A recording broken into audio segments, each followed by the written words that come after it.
alcohol, sex, food, gambling, drugs, internet, love. spending. There are a million addictions, and everybody is recovering from something. Here to help, it's Recovery Wednesday with America's original radio psychic, Dr. Linda Salvin, along with addiction specialist Candy Finnegan from the Emmy Award-winning television show Intervention. Candy and Dr. Linda are two gals who know recovery because they are in recovery. Listen as they help you bring your recovery to the next level, help you solve your thorniest issues in ways you may have never imagined. Together, they bring you the tools and techniques that bring balance, serenity, and recovery to your life, and the tools you need to find solutions for healing from the disease of addiction. Candy teams up with Dr. Linda to share their over 60 years of combined experience dealing with all areas of recovery. In her decades as a metaphysical clinician, Dr. Linda has helped thousands of people worldwide solve problems on the air and in person with her insights and solutions. So pull up a chair, turn it up, and get ready for a visit on the path to recovery with the one and only Dr. Linda. And now, live from Los Angeles, ladies and gentlemen, Dr. Linda Salvin and Candy Finnegan.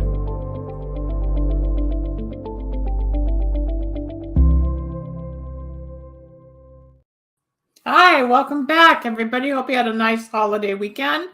We are now called Psychic Solutions Podcast, and my co-host every Wednesday is Candy Finnegan. And yes, we talk about recovery from addictions, whatever it is you're addicted to, and how there are solutions to correct your behavior or your focus or whatever you need to do, and deal with the family, because a lot of people in the family have problems, and sometimes they are the problem, and sometimes we don't know how to deal with the family, especially at the holidays. So let's bring on Candy, and today's topic is going to be, hello, Candy Finnegan. Hi, Linda Salvin. We are going to talk about the families and recovery during the holidays, because holidays push buttons. We have memories, we have fights, we have we have fights? Oh, my goodness. Fights. Yeah, they're called family dysfunctions. Have you been to one? How was your weekend? You went away to see your son and his girlfriend.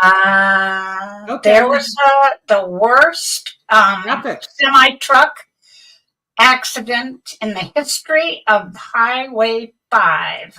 And of course, it was on the Grapevine. And any of you that don't live in California, the Grapevine is mountain range, and it's dangerous. Yeah, a big, huge mountain range that lasts for about 37 miles.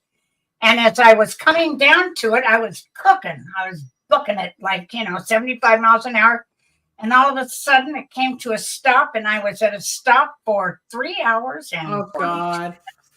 The whole highway was closed down because one of the semis, when you start going down the Grapevine, it's a 56% decline, and people get going really fast. And this 18-wheeler lost his brakes and turned over. And was he okay, or did he die? I have to tell you, I know he was injured, but it didn't.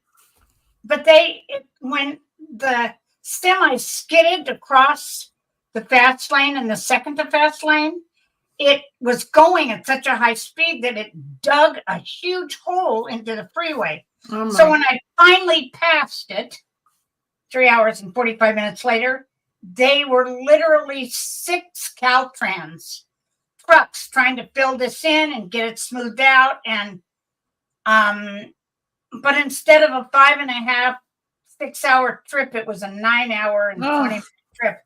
And by that time, I was so tired. Well, who wouldn't be driving like that, especially when you're stuck in traffic and you're stuck on the freeway and people literally can't move? No, it's landlocked. You're locked. Literally, there wasn't any place, even because of the Grapevine, even if you could get off, there isn't any place to go. No, there's nothing there for miles. There's not like some side road or something where you can, in 25 miles, pick up the 5. There's none of that. It's like dead straight. And people were getting out of the car and going to the bathroom. And I had snacks and stuff because you know me, but and water and stuff. But I gave a couple of bottles of water to the guy next door because his mother was in the car. It was a mess. And it was like, But you're okay, and you got through oh, it. I was And okay. unfortunately, a lot of You know, people I don't. didn't. It's just it's the harassment. That's traveling on a holiday weekend on top of everything else. You never know what traffic's Well, going to be like, And especially I thought, oh, this is going to be so much better than flying. by the time you get to the airport, get to the plane. It's still 4 hours, but you would have made it. Whatever. You're here. Well, We're I would doing have the show. stayed. Yeah, but you know, my son lives in Marin County, so by the time I land in Oakland And then or take it. SF, it's an hour and a half to get to his house. So Right. I'm home, and I have to tell you, I never feel my age. But I will never. I can't say I'll never do that again because that's. But I used to love to get in the car and set that thing at 75 and zoom up there, and I could talk on the phone. I could listen to podcasts, hear about somebody's murder or whatever. And it's like I couldn't retain my serenity after that. I just felt like I had to Well, you're buzzing. You're just from the car and the driving. Whenever I take long trips, 5, 6, 10 hours, you start buzzing because of the vibration of the car and the noise and everything. When you get out, you're still buzzing like on a plane. Your ears you hear it. Well, I listen to 1070, which has the news and traffic every 10 minutes. And they were reporting that this had happened, but nobody had any idea how long it was going to last. Right. And so I called the highway patrol because I could. And they had a recording that says, if you're calling about the wreck and I thought, oh my God, how many phone calls did they get? He said, we have no time. It's to tell you when the freeway will open up. And that kind of scared me. Yeah, because they couldn't, first they had to get there, and they couldn't even get there. It was going to take an hour just to get there. I've got reverb on this thing. Wait, Candy, I've got reverb. Rebel, do you have the reverb? I haven't touched dials since we started this. Why do I have reverb? I don't have anything. I don't know why I've got echo. Speakers are loud. Oh, your speakers are too loud, Candy. Oh. That's where it's echoing. There we go. That? There we go. Now I'm not coming out of your speakers. Well, that can't be good because I can't hear you. Well, that's why you use headsets. Is that okay? Yeah, that's better. Yeah, because otherwise it's just too much reverb. All right, let's get into what the topic is, which is the families through the holidays. And we're coming into the holidays tomorrow. As of this show, people, when we're recording, tomorrow's December 1st, 2023. So today is Friday will be the 1st. Yeah, today's the 29th. We've got 2 days, and we're like a month and 2 days away from the end of the year. So this is a testy time. People are running around shopping, buying food, arguing, who's hosting, who's not, who's going, who's not. Can you get a flight? Flight's been canceled. Where are you going? When are you going? So when people are in their stuff just with anxiety and overwhelm, like you have been, and you're dealing with an addicted person who happens to be in the mix of all of this, what do people do to kind of taper the anxiety and deal with everything that's going on and an addict? I thought this is from Claudia Black, who's an absolute mentor, and she's a brilliant clinician, and she's a true pioneer. And she wrote, the holidays often bring families together, good or bad. While the emphasis on relationships result in joy for many, it can mean sadness, fear for others. That's true. According to the American Psychology Association, 38% of people surveyed said their stress increased during the holiday season, giving reasons as varied as lack of time, financial pressure, gift giving, all the forced family time together. While not surprising when you realize that this added stress can lead to physical illness, depression, anxiety, but mainly if you are a sober person, substance misuse. It's not something to shrug off. And, I think I can talk about very freely when I first got sober. We've talked about this, Linda, that, the holidays were like amateur hour. Everybody was drinking like I drank every day. Or eating and partying or smoking or whatever. I remember my last Christmas. My husband and I put the kids to bed about late, 9:30 or 10, and then we started trying to put their toys together. And we both had a little wine, or he had a little Jack Daniels. And I remember that he goes, I got this thing, and he was putting my son's tricycle together. Now, when you drink like we drank, you don't read directions. I never read a direction until I got sober. And Santa had brought it, and it was underneath the tree. And I remember he got off, and the front wheel fell off. Oh, does he remember that? He went head over the handlebars. Does Kelly remember and I, that? Of course, was furious at my husband, and he was not mechanical. Trust me on that. Does Kelly remember that? And so my husband, Candy, can you hear me? Yeah, she can't hear me. Yeah, I can hear you. Does Kelly remember that? No, he was 2.5. Oh, okay. We had a question come up, and Misty wants to know why the stress increases during the holidays. Well, you know why. I do. She should too. It's common sense. Because expectations of other people, expectations of gifts, behavior at home, how you look, how you feel, how much money you've got, where you have to go, if you have to travel. And it's expected because a lot of it's commercialism, more so than the actual holiday.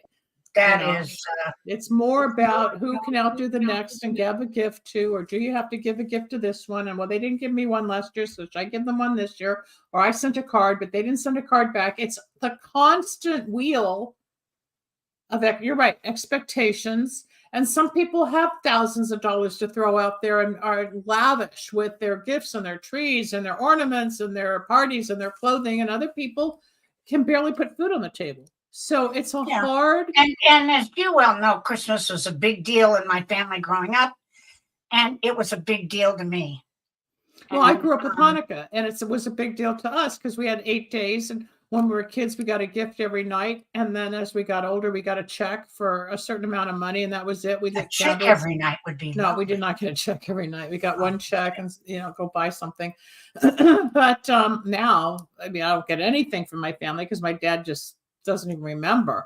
But it's more about, to me now, it's the gathering of people. It's nice to give a gift and of appreciation, but kind of with my real friends, we're always gifting or doing something with each other during the year anyway to show appreciation. But marketing and Christmas, of course, I love all the Christmas stories on Hallmark, and I cry, you can always tell which one's going to end up with who because they're so predictable, but it's sweet, and the music is sweet. And then you've got all the cute songs and the melodies, and it brings back memories of childhood and young adulthood or your marriage and your kids. So I think a lot of the stress comes from feeling nostalgic besides anticipating what we're going to go into this year. It's the same thing every year. We're older, but we still go through it. Unfortunately, people die. I set up a precedent with my kids that I have to get presents. Whether they say don't do it or not, I can't do it. And, I love Christmas music. In fact, my son has a fabulous Christmas album out. And I love Christmas music. Why don't you talk about the name of his album? Plug the album. Hold on, it's right behind me. I just got a new one. But you know what? Now it's like everything else, kind of. It's not what it used to be, and I have to, kind of lower my expectations because I don't have the help when Mike was alive, and so I want to celebrate, but I don't want to hoop and holler like I used to. It's harder, and you're older, and your ideas change. The kids don't live in town anymore. It's even more difficult because they're in 2 different states, let alone cities, right? Yep. Everything changes. It's not just your family; it's the whole family dynamic. People raise us, and our parents go on with their lives, and we go on with our lives, and hopefully, the goal is to bring everybody together. That does not happen in my family, as you know.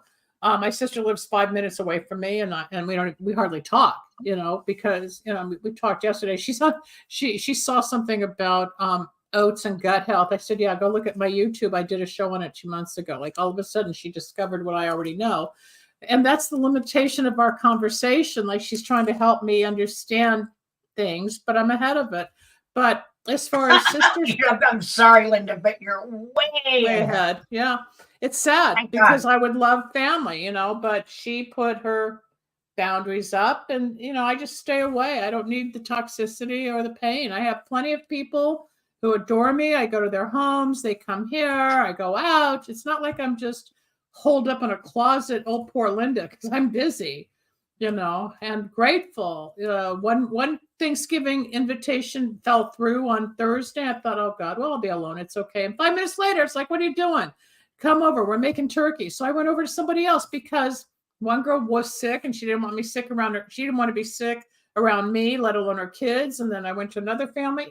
It always works out. And that's what we've learned in program also, is that things have a way of turning out, right? And, I miss having big dinners and having people who didn't have families and who couldn't go home for the holidays. I used to have beautiful tables. 14 for Thanksgiving and between 14 and 16 for Christmas, and I do miss that. But life has gone on and it looks different, Everything's changed, even with the digital world. Remember the first year of lockdown, we had everything online. We had virtual Thanksgiving. Yeah, well, pandemic, changed the world. Yeah. Yeah, everything changed. So for tools or suggestions or common sense, for people who are in the program, there are meetings all day long, even on Thanksgiving and Christmas. Well, now there's they're on Zoom.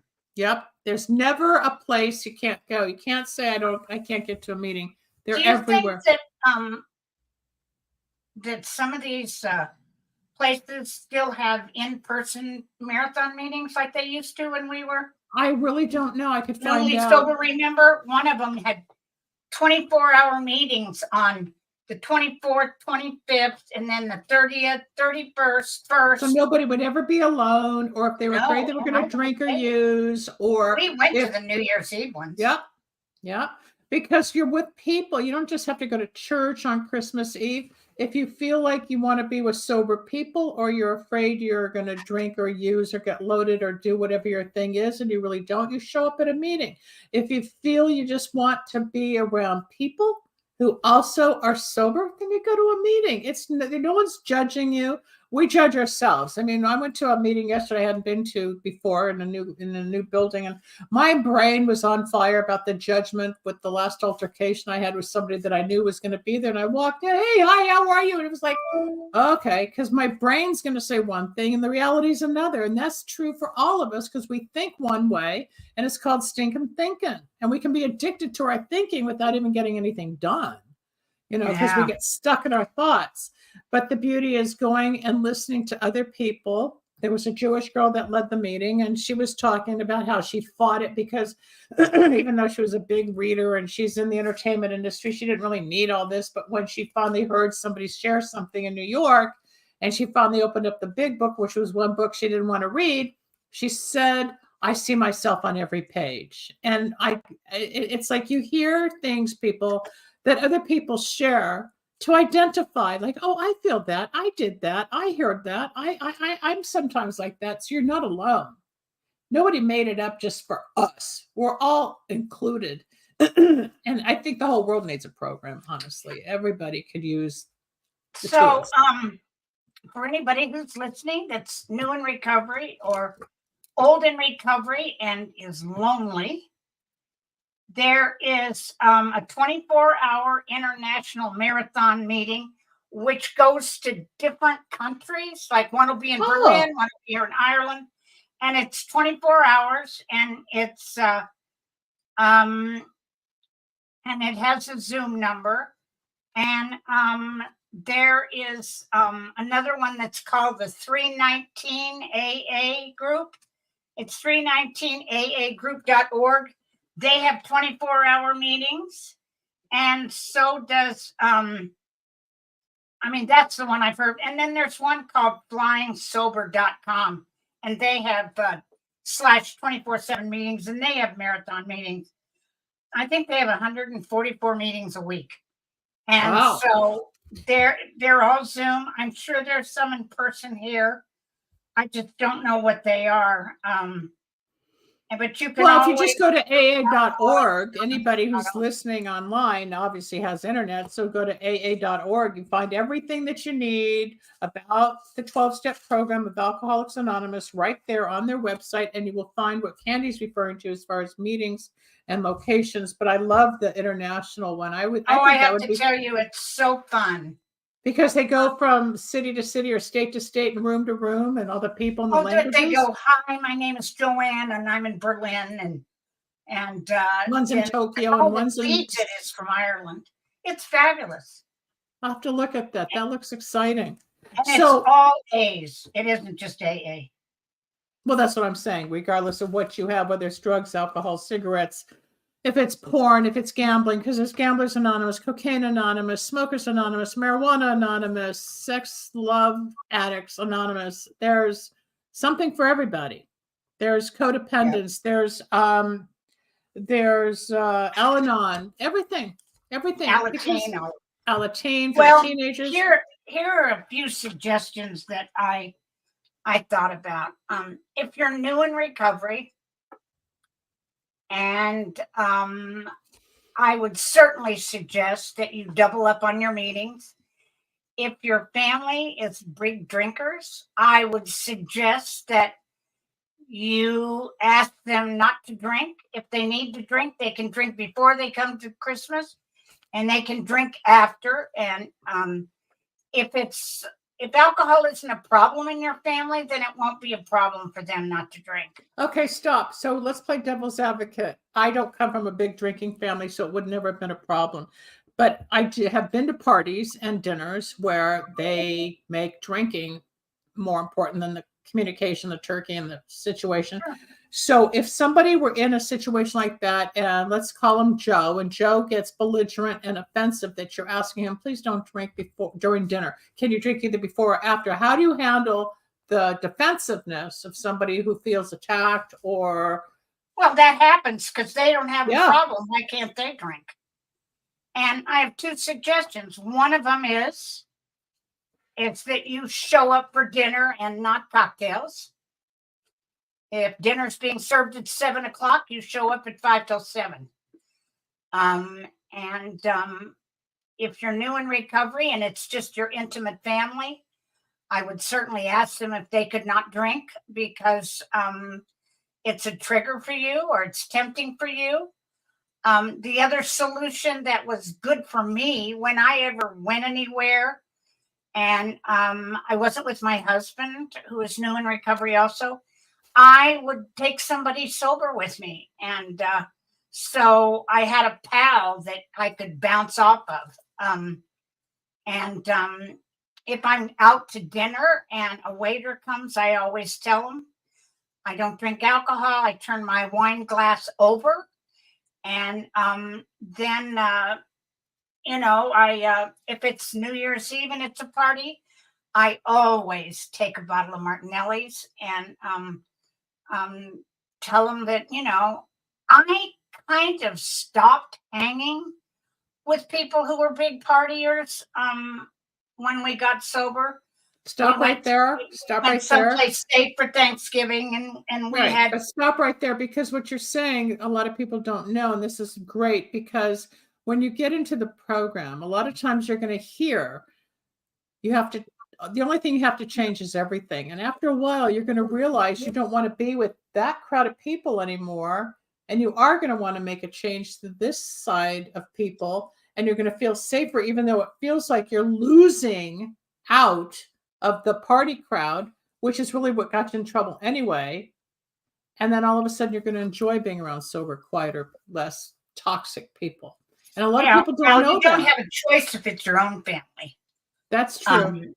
So, and although I know in many instances people have asked their families not to drink, and the crazy uncle says, I don't have a problem drinking, so I don't want, this is my celebration. It's Christmas, it's New Year's, and they're going to drink, and you can't stop them. But I think that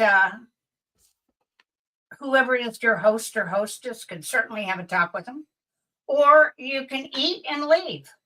So, and that looks a little rude, but the truth of it is your recovery from certain, leave the dinner and go to a meeting. It's a very tempting time.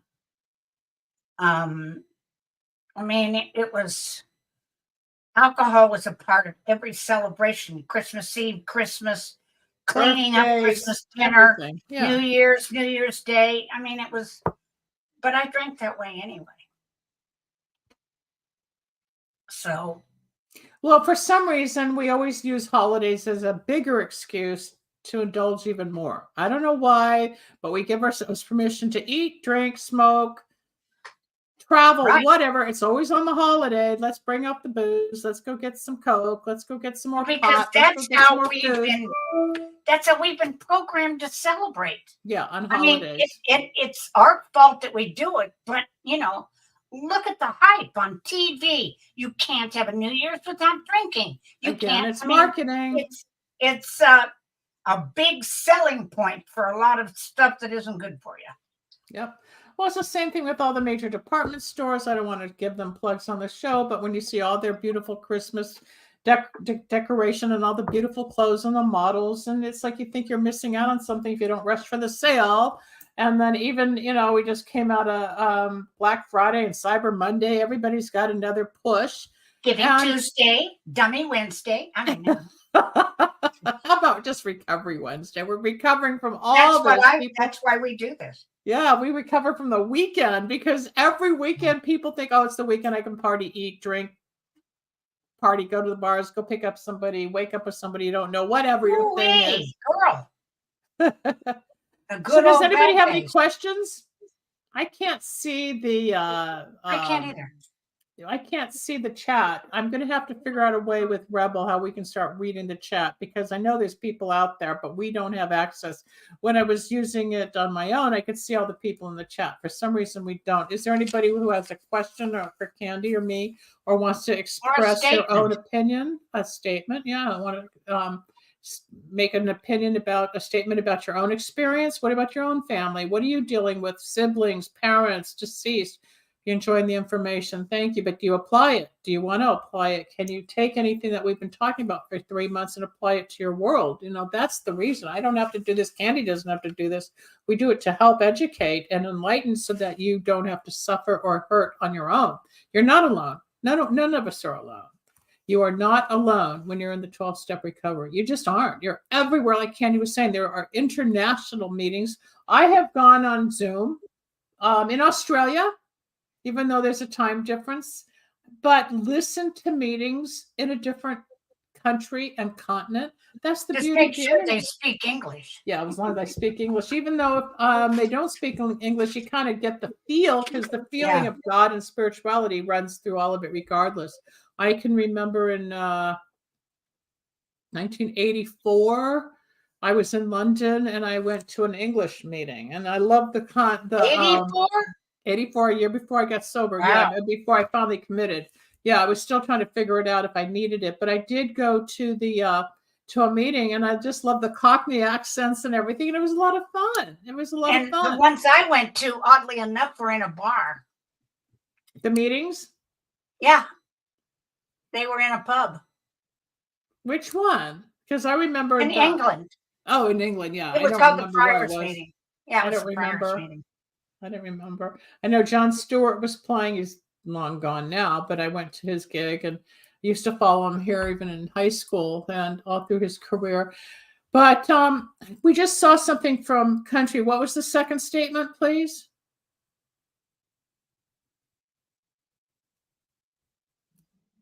Well, I hope you Oh, tell people thank you, about the Ken. show. That'd be great. I'd love to get the show more active.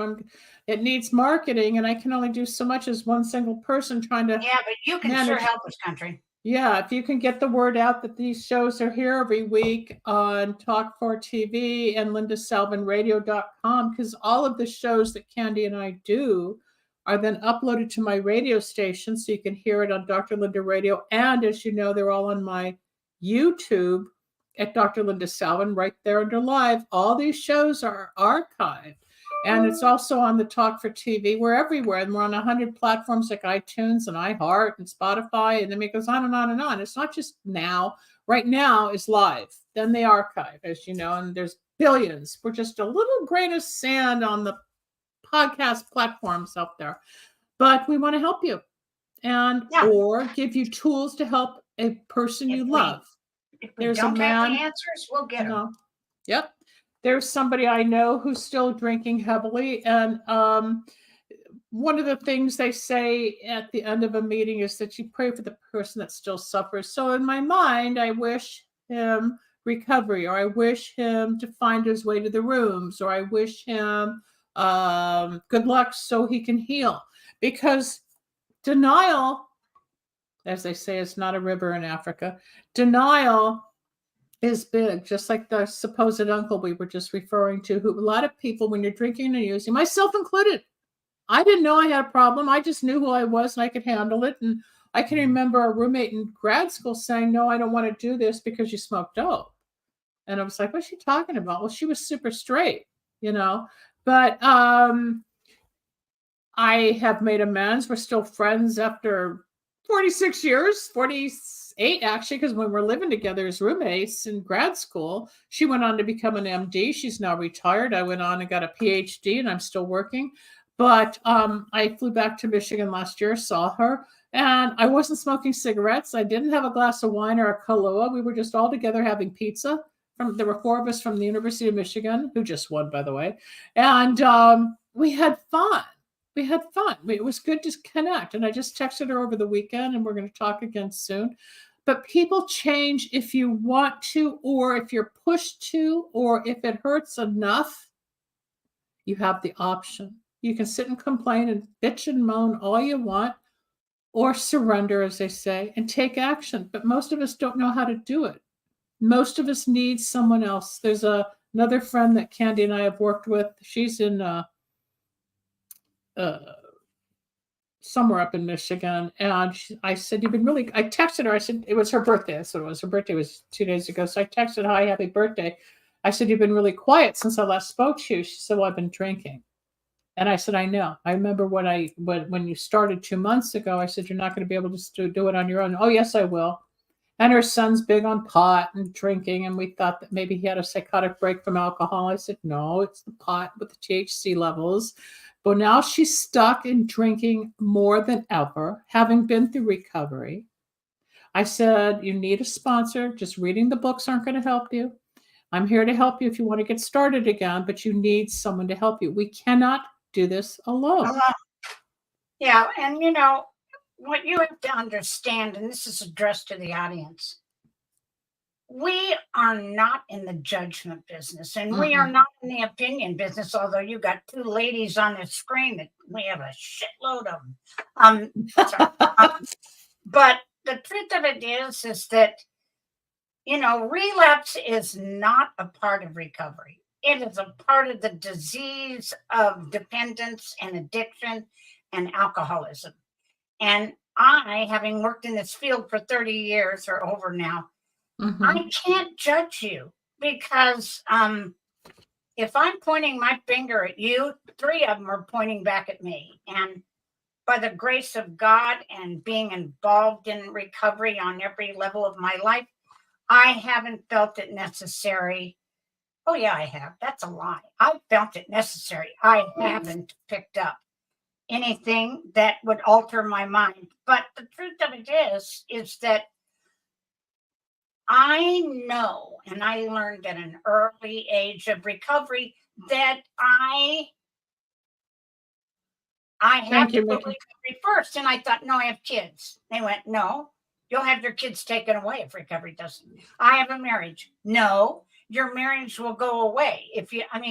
And Well, we see a lot in the myself rooms how into people it. lose their money, they lose the house, they lose the family, they Oh, lose thank the God. marriage, they lose everything. That's called bottoming out. Now, Mickey just wrote, bring that back up, please, because there's an interesting statement here that Candy and I can defend. I don't air the dirty laundry, but this show has helped with a lot. I appreciate the things brought to the table in the show every week. Let me tell you something, Mickey, you're as sick as your secrets. And that's what I learned. And that's why we talk openly more or less about our own issues, because you learn once you get into the safety net of the program, everybody emotes, because by holding it in, that's why you want to eat, drink, smoke, push it down, pretend it doesn't exist when it does. So by holding it in, you're actually creating more anxiety or more discomfort, and eventually stress, and you burst. So what I would like to say to you is take all that dirty laundry and put it in the washing machine, and then put it in the dryer, and then, or hang it on a line.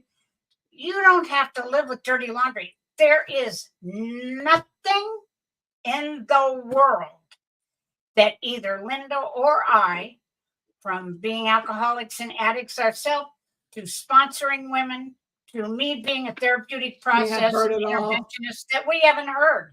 And shame and blame and guilt will bury you. And don't get buried under your dirty laundry. And if you don't like the laundry, you can throw it away. Start over. Go to TJ Maxx.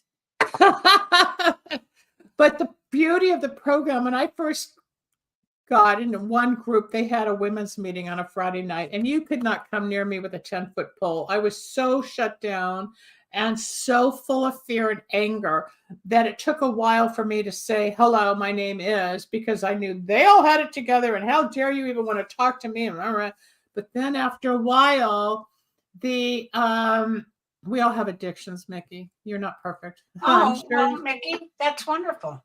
Then you need to go help them get it out. But the problem, you can only turn on a light. The beauty of sharing is caring. And then you realize through identity of hearing another person, you think, I'm not the only one. Now, here's an example. This is way off base, but it's exactly what we're talking about. I was listening to a Beatles channel the other day, and they were talking Beatles, about the Beatles, because I'm going to a show this Sunday at the Grammy Museum. They've got a matinee of Beatles songs, and I'm going with a friend downtown. So I was listening to the Beatles channel, and they were saying how either John, which I've heard many times, or Paul had said, what if people don't like what I write? And I've always had that fear. What if people don't like my song? What if they don't like my ideas?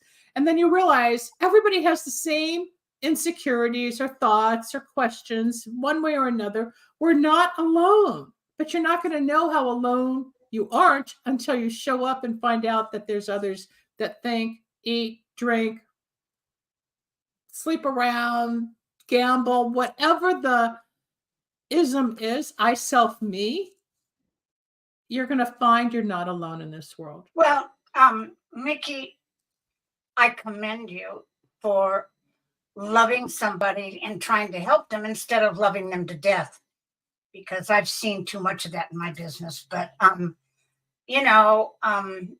you don't have to have the solution. You just have to have that unconditional love that, I used to be kind of really judgmental about when people would call me and they would be drunk, and I would go, you're not going to remember this conversation. And I call me when you're sober. I don't talk to alcohol. And then I had to remember that I always told kind of an odd shape of the truth when I was lit. So I can't judge somebody for feeling comfortable when they're drunk and they need help. Now, if they're calling to tell me that somebody else needs help and not them, that's another story. But loving people unconditionally helps more than anything you can imagine, not throwing people away. Because most of us, there's a strange saying that is a true oxymoron, and that's tough love. There is no such thing as tough love. And I hate the saying, and people that go, well, I'm doing tough love. And I go, define that for me. Well, I won't let them in the house, and I won't let them come to holidays. And so they take everything away from them, thinking that's going to go, man, I got to get sober or clean because these people don't like me. All that does is drive them deeper. It just gets them a bigger shovel. And, I feel that judging people can do more harm than loving people. So, if you We all grow up in a society, though, where we come from judgment and we come from abuse or we come from negativity, and it's been passed on through the generations. The beauty of our generation, especially in the 60s and 70s, is when we started opening up to therapies and alternative methods and programs and healing, because we know we come from a line of crazy, dysfunctional, weird behavior. We know, and we want out. Not everybody wants out. A lot of people stay. Then there's those that wander. We heal and we shine the light for someone else. Repeat that, please. We missed that. Well, one. I heard it. So, Misty, if their lips are moving, they're lying. That's part of our disease. But what you do, and I do all the time, I say, I'm sorry you feel that way. That isn't exactly how I see it. Or you can say, you told me that last week and your story has kind of changed. You can't call people liars because, that really won't. So, just continually remind them that there's help. If they don't want to live that way, what do you mean live this way? I'm doing fine. All I'm telling you is that I'm here for you no matter what. And I think you would be happier if you didn't hurt yourself all the time. I mean, you just have to keep up. And it isn't that they'll get it, but maybe you'll help them see it. And that's the beginning of surrender, It's a tough place to be. That's for damn sure. My husband had a really close friend. He was one of my best friends. And I always prayed at the end of meetings and at the end of the day that he would get recovery, but I always knew he wouldn't. Right after my husband died, this man went into treatment at 76 years old, and he's 2 years sober now. And all I hear from him is, why didn't I see it? Why didn't I see it? Well, I'd certainly done an intervention on him. He'd had several interventions. He'd been to treatment before. Can I interject something without? Can I say something about this person that I thought was beautiful that turned the light on at your husband's memorial? I'm not going to say names, but as we know, Candy's been on TV, and her husband was a very well-known, famous musician, keyboard player, and B3 Hammond player. And there were a lot of celebrity musicians at this event, besides friends and relatives and 12-step friends, 12-step. This person that Candy's referring to is extremely world-renowned. And what he said was that he would rather die being known as a nice man, sober, or however I'm paraphrasing, than what he did for his career. And I know you know what statement I'm referring to. Yeah, he said that if that was my memorial, they'd talk about how many times I was in the Rock and Roll Hall of Fame, how many guitars I owned, all my platinum records, but no one would have ever said that I was a nice man. And that's all I heard. And he and Mike were very close.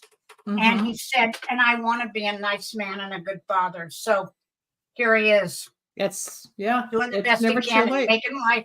And he's so happy. And it made me so sad because, oh my God, he wasted so many years high.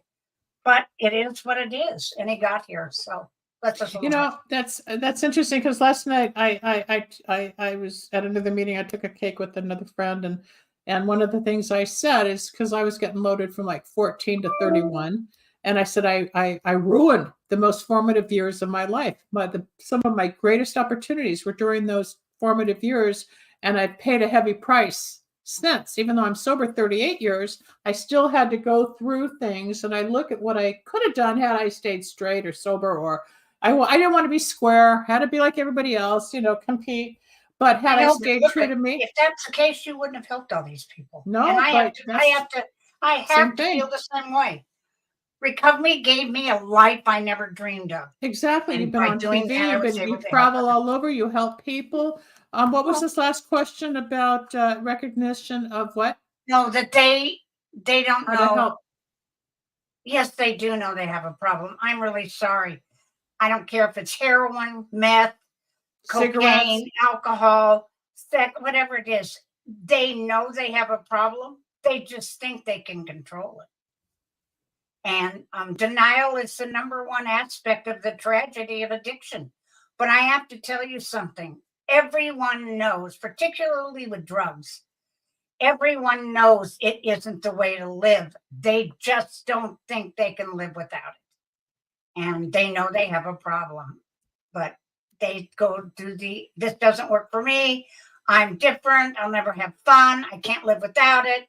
Blah, blah, blah, blah, blah. And so And what I that's have not to tell you say is- there won't be difficult times where I probably in 8 years, 10 years sober, I started fantasizing about the Kahlua I saw at the club, or I wanted to get a joint, or, oh, I'm okay now. What do I need this for? Or the dreams, especially when you come upon an anniversary date. Mine happens to be October 11th, 1985. I'll start dreaming. And somebody once told me, addicts, people who aren't addicts don't dream about alcohol or drugs. So it's they say it's a free drunk. Free drug. I never heard that one. So we all have our own ways of handling.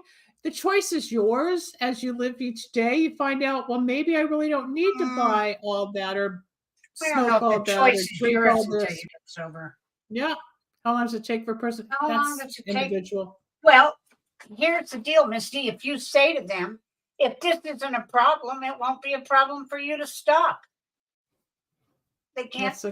Now, here's the elephant in the room. They can stop. They just can't stay stopped. They talk themselves maybe after 3 days, So my truth is that you don't need to point out the addiction. You need to point out that they can't do anything because they're dependent. And in the DM5 now, they don't use addiction, they use dependence, because they've become, and their life has become dependent on a substance or behavior. So you can just say, what would life be like without it? Okay, so you're not addicted, but why do you use it all the time then? It isn't helping your life. Because I certainly didn't know. I knew I drank too much, but I never, ever dreamed I was an alcoholic. So I didn't look or feel like one. Well, again, we've only got 2 minutes left in the show because we have an image in our head about what alcoholics are on Skid Row with a bag over a bottle, wearing dirty clothes. Never that you come from an elegant home with families and trees and furniture and working people or abundance. Well, there's people that live in empty apartments. Oh, I thought you were talking about that you had a problem with furniture. No. You misunderstood. I was gonna go. No, I mean, people, I knew somebody, her house was worth, she herself was worth about $50 million because she inherited from her grandfather. And she was one of my sponsors, and she lived in a 9,000 square foot home on top of the hill here in the Bel Air area. And she ended up going out and drinking and hiding in the closet. And she had everything you can imagine, everything. But she had to go back into treatment after, I think, 14 years. She relapsed.